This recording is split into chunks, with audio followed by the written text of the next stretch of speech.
Hi everyone, it's me, Miss Pat, and I have a bunch of stories today about something that's going on outside, and it's wet, and it's not snow, it's rain. It's been raining so much, I thought we should read some stories about rain, because you know what rain is about. Do you like it when it's raining outside? Sometimes I like to play outside. And if it's raining, I can't go out. But I found a story about a girl who loves the rain. I thought we should read this story. The name of it is I Love the Rain. Look how happy she looks. A woman named Margaret Park Bridges wrote the words. And Christina Davenier drew those pictures. Let's see. Oh, look, she has an umbrella too. I love the rain.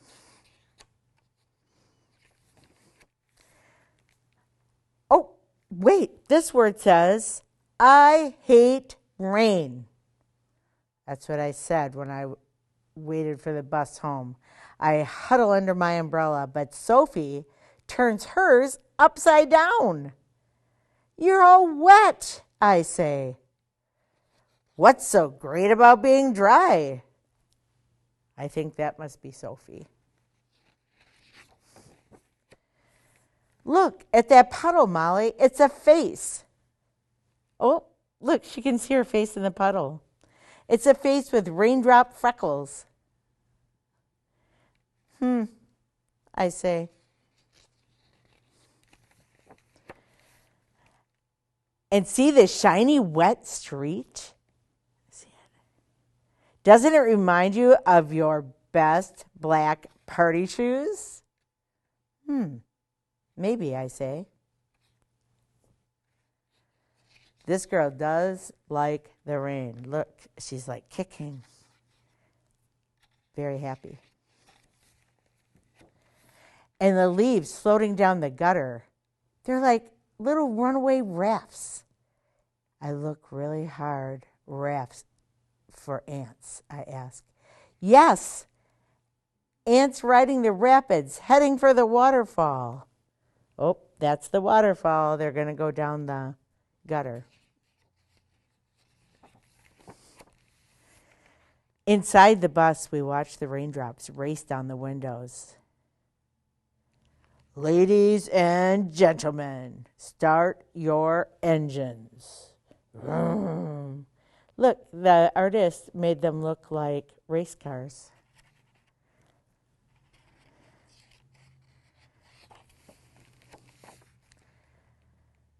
What's that sound on the roof? Asked Sophie.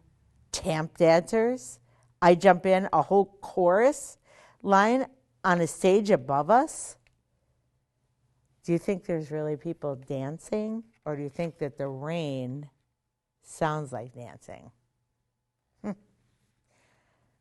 I don't know. We tap our toes all the way to our stop. See how the rain makes the street steam?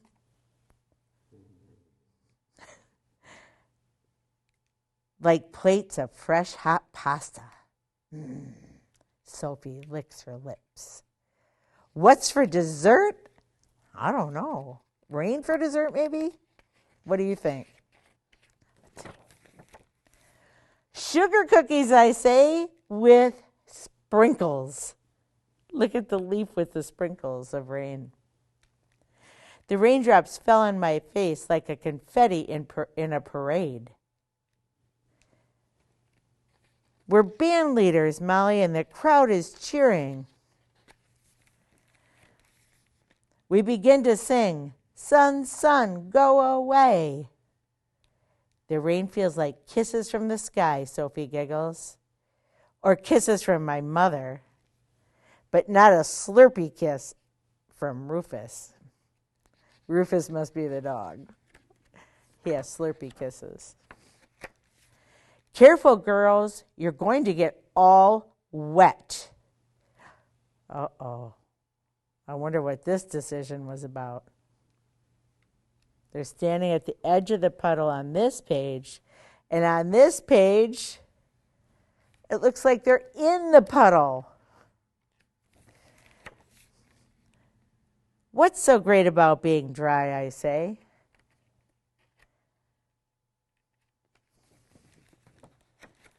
I love the rain. Oh, what a wonderful story about the rain. I wonder if you'll like playing out in the rain. It's kind of fun as long as it's warm.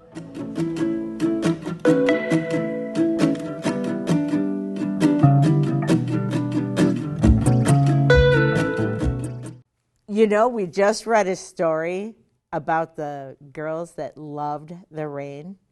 And they loved the rain because they were playing in the Puddles. That's the name of this story, Puddles. Harry Jackson wrote all these words, and Chris Rushka drew the pictures.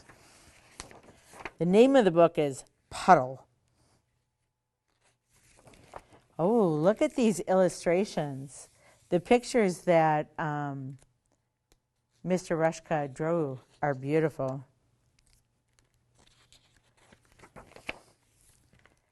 Rain, rain, rain, rain, enough, the puddle mutters. Oh, this book is written from the perspective of the puddle. That means he's the one who's talking in the book. Did you ever hear a puddle talk? I mean, look at me. I'm a sight to see, Puddle the Pudge. And look at the others, my sisters and my brothers, so dainty and sweet and so shallow. These must be his brothers and sisters. They do look smaller than him.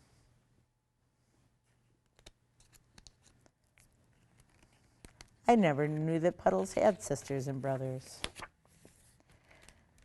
Oh, I don't know. It's no fun being the deep one. He must be the deep one. If the rain keeps on, I'll soon be a pond.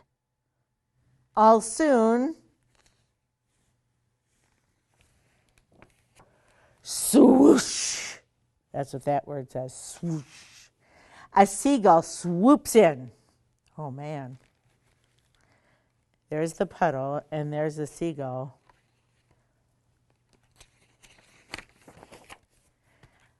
Nice. Smells of fish. Swish, the puddle looks up. You must like the way the seagull smells. Yikes, a basketball. Gull goes. Recess time already? I suppose her brothers and sisters, do they care? Not a whit. The rain is just a drizzle now. Dimples them bit by bit. Dimples are what they call when the rain hits the puddle and it makes those little spots. Splat! A sneaker with a hole in the toe and 2 toes showing. I think he's going to jump in the puddle. Did you ever have a hole in your shoe? Ew! I wish I had a drain, she moans, and imagines the flowing and gurgling and whirlpool she could make herself. The ahing and the ohing. Look at, she's going to make a whirlpool. That's when water like goes down the drain.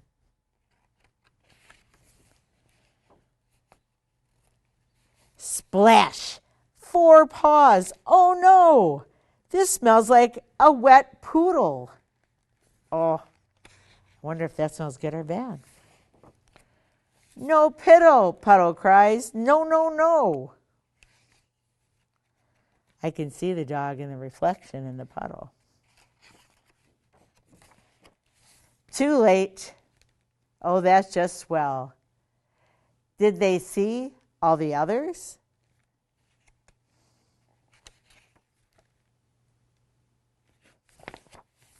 Across the playground, the sisters and the brothers are one by one dimming the night lights at dawn.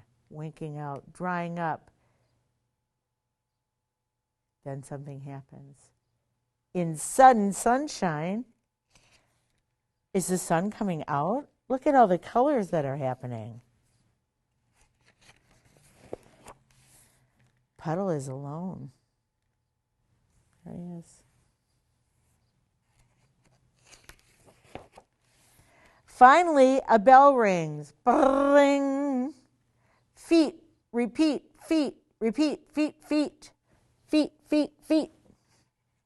Look at all the feet running through the puddle. Now you can see the reflection of all of the people.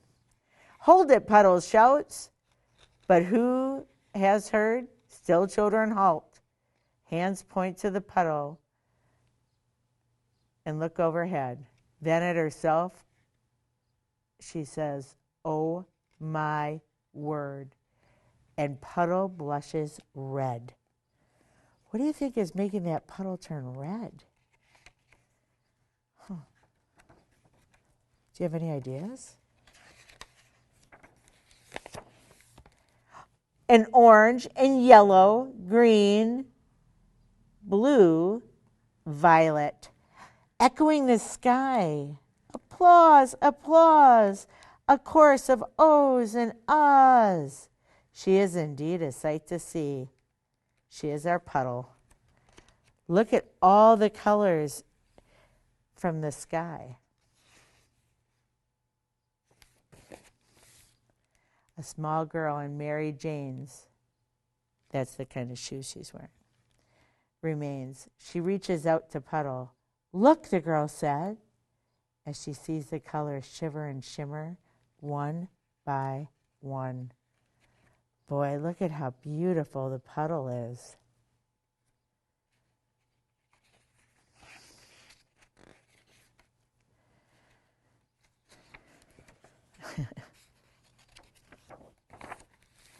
The gull, the shoe, the dog, the ball, Puddle forgets them, each by each, but the reach, that is everything.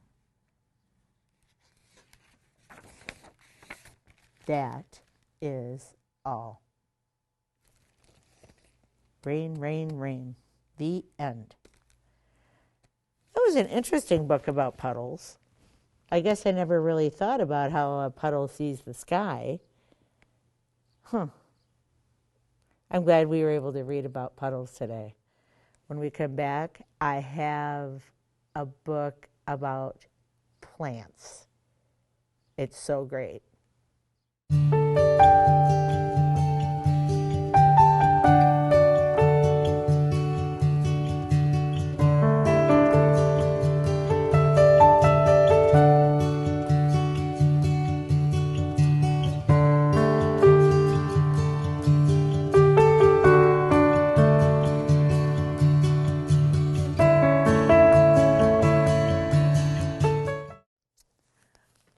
We were reading stories about puddles and rain, and that made me think about what happens after it rains. And you know what happens? Plants happen. And there's plants everywhere. I'm sure you've seen them. Sometimes the grass is growing and the trees are growing. So this is a book all about plants. And this is about somebody who noticed plants can't sit still. Oh, did you ever see it? I wonder why these plants can't sit still. We'll have to read all about it and figure it out. Rebecca Hirsch wrote all the words. And Mia Posada, she drew the pictures. The pictures are really quite beautiful. I see a strawberry and a sunflower. I'm not sure what that is. That might be a Venus flycatcher. Maybe a dandelion? Oh, we'll have to read and find out. More dandelions. Plants can't sit still. Plants don't have feet or fins or wings, yet they can move in many ways. Look closely and you'll discover that plants can't sit still. Hey, what's going on here? I wonder what that is.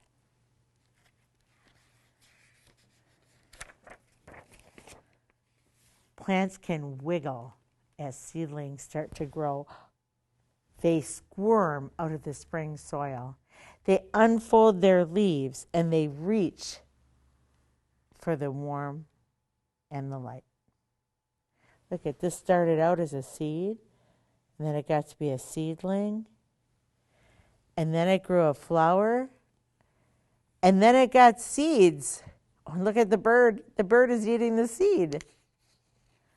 Oh. Plants can creep and slither underground through the tall grass, searching for the things that all plants need: water, sunshine, and room to grow. Holy mackerel, you know what I think this is growing? There's a flower and a leaf, and then a strawberry.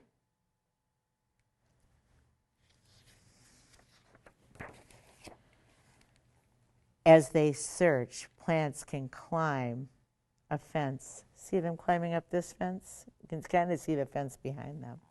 And they can walk up a wall.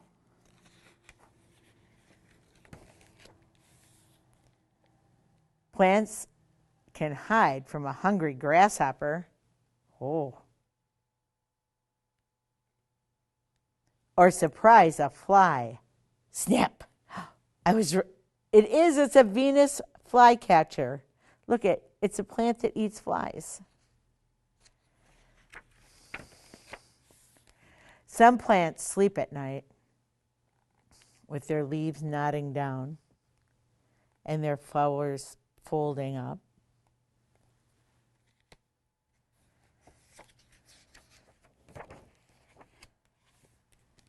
Others wake up with the stars and they lift their faces to the moon. These kind of plants are called moonflowers. Hey, look what's hiding in the moonflowers. Plants can tumble on a breeze, whoosh, as they bounce along and spread the seeds out. Hey, something's hiding over there.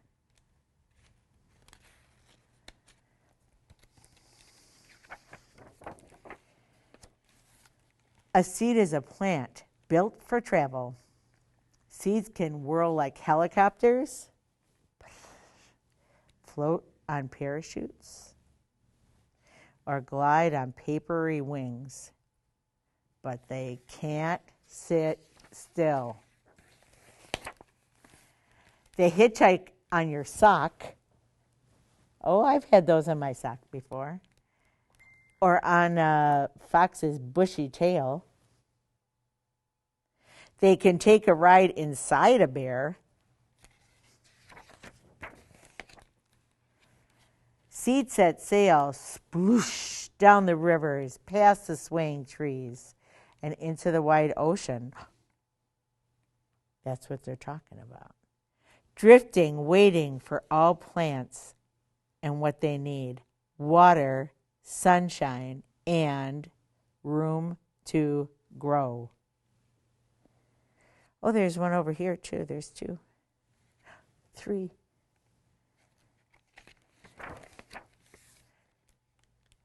And when the seed finds a spot, the seedling squirms out and unfolds its leaves.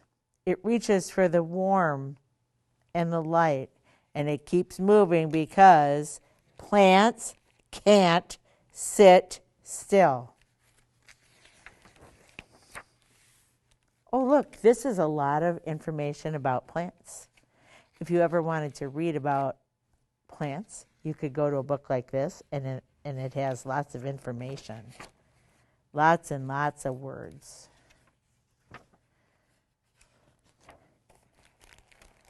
The end. It says, do plants really move? Absolutely. You'll be surprised by all the things plants can do. I didn't realize that they couldn't sit still. I loved reading about plants. I thought that was really fun. One of the things that all the books had in common today were clouds and the sky and weather and things like that. So I have this book about clouds. It's called The Cloud Spinner.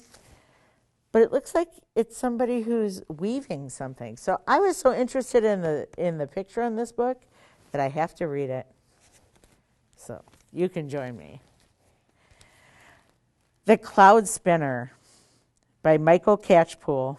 Allison J. drew the pictures. Well, let's see what happens. Oh, did you ever have a book that says, this book belongs to you?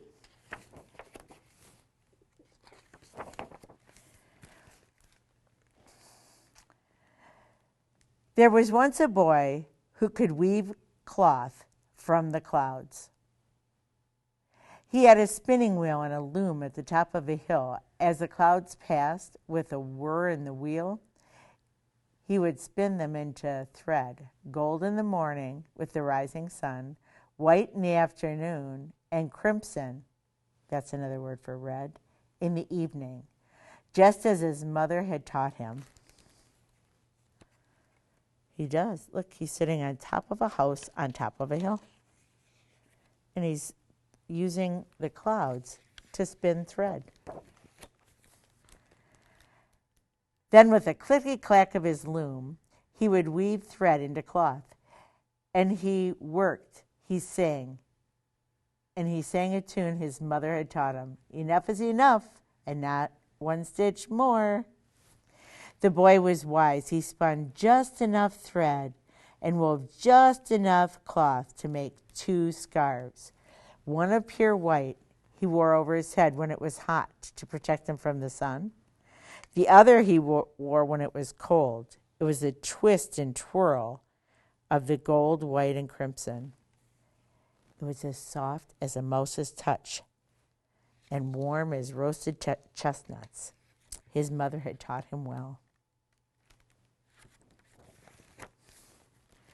One chilly market day, the boy walked down the hill, a basket in his hand and a scarf around his neck. The market was full of great excitement. The king was on his way. I see him. He's right here. Soon the king rode grandly by, hardly noticing the curtsies and the cheers. But his greedy eyes did notice one thing. It was the wonderful scarf of golden, white, and crimson. This must be this one. Tell me, boy, where can I get a scarf of such fine cloth? Nowhere on earth, the boy replied. Then how did you get yours? Snapped the king. I made it, said the boy. Then you will make another one for me, the king said. A longer one, much longer, for I am the king. But the boy said, it would not be wise to have a long scarf made from this cloth, Your Majesty. Your Majesty does not need it. How dare you tell me what is wise, shouted the king. I order you to make my scarf. Oh. The king seems kind of cranky. So the boy went home to the top of the hill and with the whir of the wheel began to spin. He spun the clouds as they passed in the morning and were gold from the rising sun. He spun in the afternoon as the clouds sailed past, white as snowdrifts. And he spun in the evening when the clouds were crimson. Then with a clicky-clack of his loom, he wove the thread into a long scarf. I wonder if he's using too much clouds. The king, overjoyed, his scarf was soft as a mouse's touch, and warm as roasted chestnuts. Now make me a cloak of this glorious cloth, he ordered, and dresses galore for the queen and my daughter, the princess. But the boy shook his head. It would not be wise to have so many clothes made from this cloth. Your Majesty does not need them. The king's face twisted in scowls. He looks very upset. I want those clothes, and I order you to make them. So the boy went home to the top of the hill with the whir of the wheel and began to spin.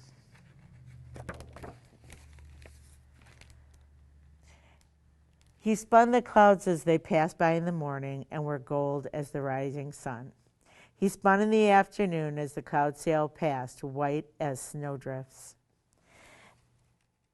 And he spun in the evening when the clouds were crimson. He spun, and it got harder and harder, because soon there were fewer and fewer clouds.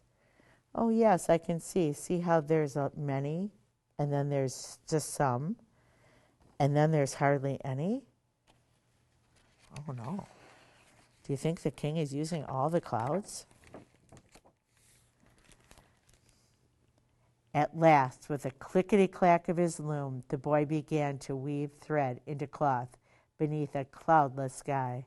As he worked, he sadly sang, "Enough is enough, and not one stitch more."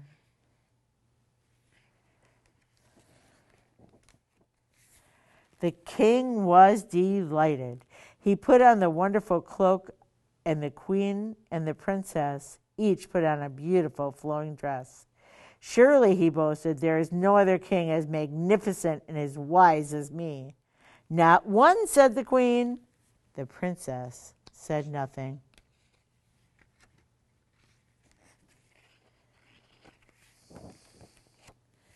But day after day, as they wore their marvelous clothes, not one drop of rain fell from the cloudless sky. Your Majesty, pleaded the villagers, our animals are thirsty and our crops are dying. Crops are like their plants that they grow for food. There's nothing I can do, shouted the king, walking this way and that, his cloak trailing behind him. Why are you moaning to me? The princess said nothing.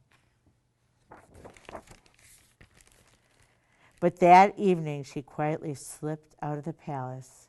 She wore a simple dress, and in her arms was a bundle of soft as mouse's touch and warm as roasted chestnuts.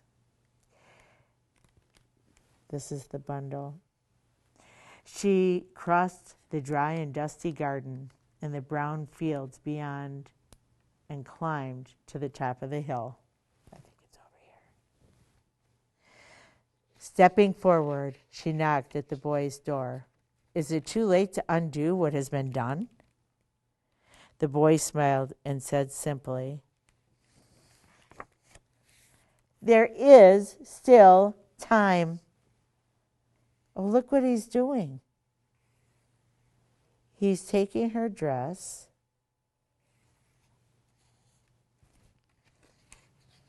He's putting the clouds back.